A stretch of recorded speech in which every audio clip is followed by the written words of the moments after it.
Si vous ne voulez pas vous adapter au monde de bon gré, vous allez vous y adapter malgré. Je répète pour les mauvais élèves au fond de la classe, si vous ne voulez pas vous adapter à la réalité du monde de bon gré, vous allez vous y adapter malgré. En ce moment, il y a une petite polémique sur le fait qu'une femme puisse ou non aller se balader seule en forêt, faire un footing seule en forêt. Alors, il y a la team oui et il y a la team non.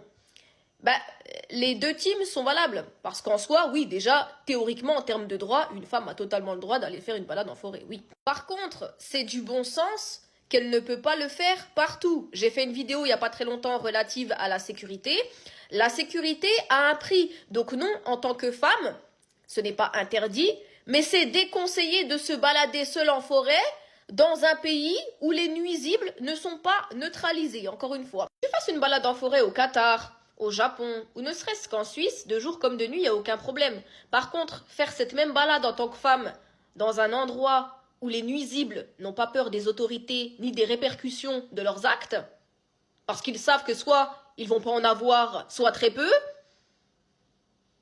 je te déconseille. La plus grande injustice de ce monde, et encore une fois, c'est une injustice. On banalise rien du tout. C'est injuste, c'est pas normal, c'est tout ce que vous voulez, on est d'accord. Mais la plus grande injustice de ce monde, c'est que ce sont les gens bien qui doivent s'adapter aux gens mauvais. Donc quand on vous dit, mesdames, de pas aller vous balader seule en forêt la nuit, c'est pas une punition.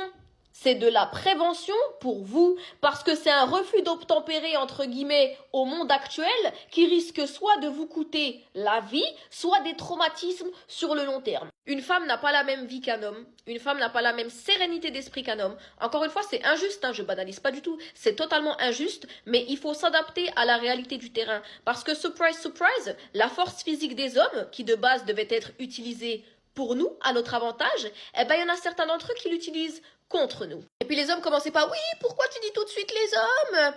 Parce qu'on n'a pas peur d'autres femmes.